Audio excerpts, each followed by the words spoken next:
대중에 의해 만들어지지 않은 승리가 있다. 그것은 바로 한민족의 운명을 바꿀 만큼 차가운 두뇌에 의해 이루어진다. 방콕의 밤이 경기 종료 휘슬 소리와 함께 막을 내렸습니다. 동시에 동남아시아 축구의 역사는 김상식의 이름을 다시 써야 했습니다. 열세에 처한 상황에서 라자망갈라 경기장의 숨막히는 압박 속에서 한국의 전략가는 베트남을 붕괴의 경계선에서 끌어내어 전례 없는 트래블을 손에 넣게 했습니다. 이는 동남아시아 경기대회에서의 우승일 뿐만 아니라 익숙한 오만을 이기는 놀라운 전략의 반전이었습니다. 수백만의 베트남인들은 눈물을 흘리며 거리로 쏟아져 나왔고 가장 놀라운 것은 그들이 역사적인 거리 질주 속에서 한국의 이름을 외쳤다는 것입니다. 어떻게 외국인 감독이 한국가의 감정적 상징이 될 수 있었을까? 김상식은 어떻게 그것을 이루었으며 이 승리 뒤에 숨겨진 메시지는 무엇일까? 지금 바로 스포킹TV와 함께 탐험해보세요. 라자망갈라에서 경기가 시작되기 전 U22 베트남 팀을 둘러싼 분위기는 단순한 결승전의 긴장감이 아니었습니다. 그것은 역사, 상대의 홈구장 그리고 쉽게 깨지지 않을 것 같은 익숙한 질서에 대한 엄청난 압박이었습니다.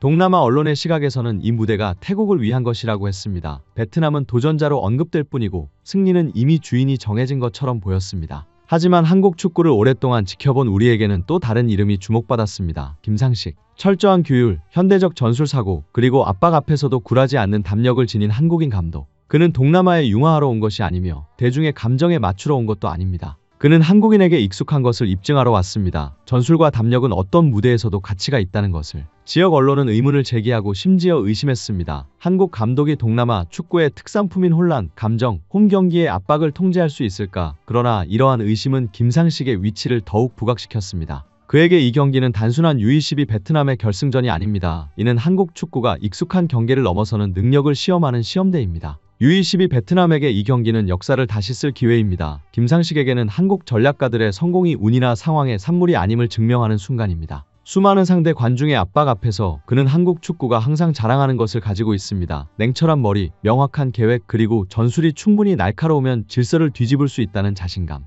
라자망갈라에서 경기 시작 휘슬이 울리자 모든 것은 관중이 기대한 대로 진행되었습니다. U22 태국은 홈팀의 흥분 속에서 높은 속도로 직접적인 공격과 관중의 파도 같은 응원 속에서 경기를 시작했습니다. 압박은 경기 초반부터 U22 베트남 쪽으로 집중되었고 전반 45분 동안 점수파는 동남아의 익숙한 시나리오를 따르는 듯 보였습니다. 홈팀의 공격, 원정팀의 방어. 전반전에서 U22 베트남의 2골 실점은 사고가 아니었고 붕괴도 아니었습니다. 그것은 한 팀이 압박을 받아들이고 관찰하며 측정하고 경기 중에 데이터를 수집하는 필연적인 결과였습니다. 일반 관중에게 0대2의 점수는 위기의 신호일 수 있지만 한국 축구를 이해하는 사람들에게 그것은 감독이 조용히 경기를 읽고 귀중한 전술 정보를 얻기 위해 통제된 손실을 받아들이는 단계였습니다. 지역 언론은 빠르게 결론을 내렸습니다. U22 베트남이 태국의 경기 리듬에 휘말렸다고. 관중석에서는 홈팀의 자신감이 점점 커져갔습니다. 그러나 그 숨막히는 분위기 속에서 사고의 차이가 드러나기 시작했습니다. 김상식은 혼란스러운 지시로 반응하지 않았고 팀의 구조를 깨뜨리지 않았으며 감정이 계획을 압도하도록 두지 않았습니다. 그는 터치라인에 조용히 서서 관찰하고 기억하고 기다렸습니다. 세트피스 상황에서의 실점과 빠른 역습 이후의 실점은 많은 이들에게 U22 베트남이 경기를 통제하지 못하고 있다고 믿게 만들었습니다. 그러나 그것은 감정의 시각이지 전술의 시각이 아닙니다.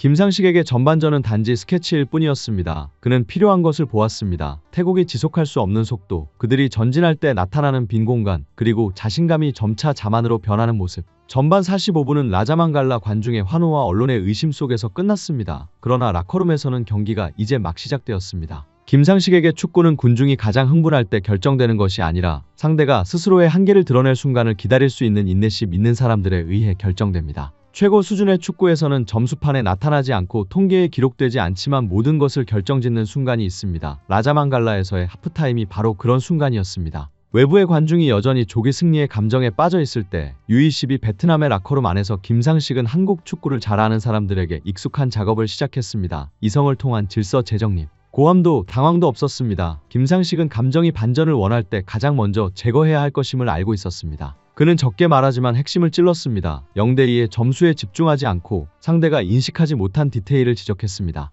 태국 미드필더 뒤에 빈 공간, 지속적인 프레싱으로 인한 체력 차이, 그리고 경기를 장악했다고 느낄 때 과도하게 전진하는 습관, 김상식에게 이는 실패가 아니라 데이터였습니다. 전술은 시끄러운 변화가 아닌 정확한 조정으로 수정되었습니다. 속도는 선택적으로 높이도록 요구되었으며 이는 직접적인 맞대응이 아니라 태국이 후퇴하고 그들의 흥분을 스스로 깨뜨리도록 하기 위함이었습니다. 포지션은 더 유연하게 역할을 교환하며 전반전에는 없었던 침투 지점을 만들어냈습니다. 이것이 바로 한국 전략가들의 익숙한 조정 방식입니다. 구조를 부수지 않고 자신의 의도대로 구부리는 것. 무엇보다 김상식은 U22 베트남 선수들에게 한국 축구의 핵심 메시지를 전달했습니다. 경기는 시간이 남아있고 규율이 있을 때 끝나지 않는다는 것. 그는 그들에게 즉각적인 폭발적인 플레이를 요구하지 않았습니다. 대신 인내를 요구했습니다. 인내는 상대를 자만하게 만들어 무너지게 하는 무기이기 때문입니다. 그 15분 동안 믿음은 약속이 아닌 세부적인 계획을 통해 재건되었습니다. U22 베트남 선수들이 다시 경기장에 나섰을 때 그들의 얼굴에는 전반전의 긴장감이 사라졌습니다. 그것은 냉철한 집중력이었고, 이는 한국 팀들이 생사의 경기를 치를 때 자주 보이는 익숙한 표정이었습니다. 후반전은 조용히 즉각적인 폭발 없이 시작되었습니다. 하지만 몇 분 만에 눈치 빠른 사람들은 변화를 감지했습니다.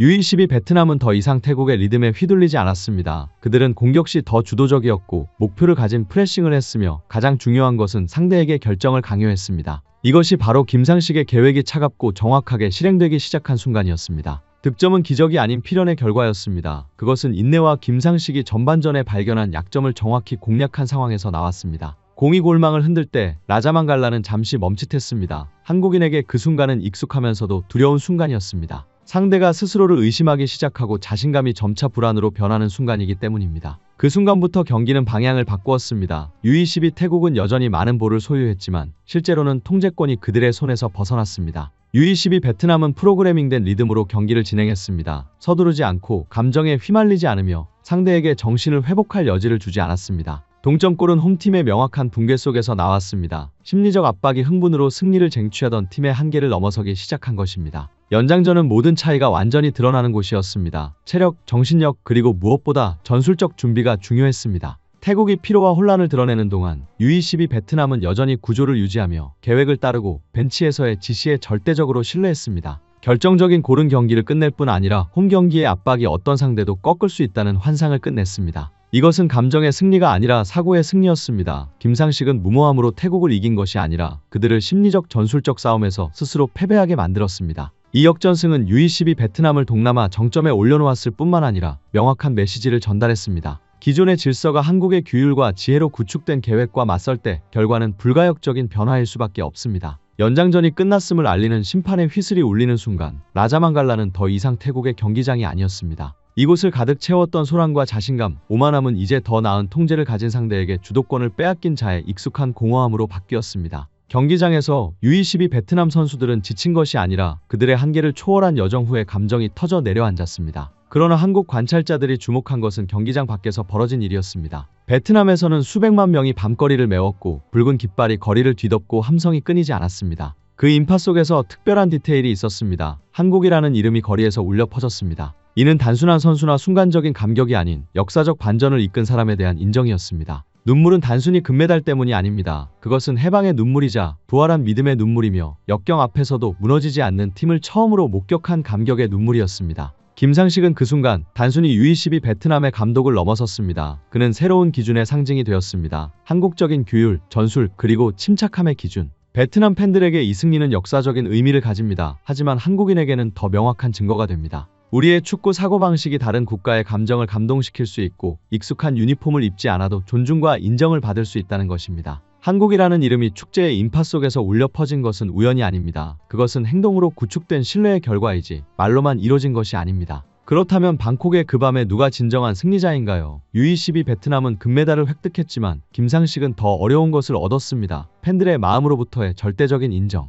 그리고 다른 민족이 그들의 가장 행복한 순간에 한국을 외칠 때 그것은 축구가 국경을 넘어 경기장에서 입증된 가치들의 공동 자부심이 되는 순간입니다. 동남아시아 경기 대회에서의 영광은 단순한 결승전 이야기나 극적인 역전승의 이야기가 아닙니다. 그것은 한국의 전술, 규율, 그리고 담력이 한 팀의 운명을 바꾸고 심지어 다른 민족의 감정에까지 영향을 미칠 수 있다는 명확한 증거입니다. 김상식은 변명이 필요 없었습니다. 그는 승리가 스스로 말하게 했고 동남아 전체가 한국 축구 사고방식의 가치를 인정할 수밖에 없도록 했습니다. 이 순간이 한국 축구의 자랑스러운 순간이라고 생각하신다면 이 영상에 좋아요를 눌러주시고 채널을 구독하시고 알림을 켜셔서 다음에 있을 심층 전술 분석을 놓치지 마세요. 김상식과 이 역사적인 승리에 대한 여러분의 의견도 댓글로 남겨주세요. 끝까지 시청해주셔서 감사합니다. 다음 스포킹TV 영상에서 다시 뵙겠습니다.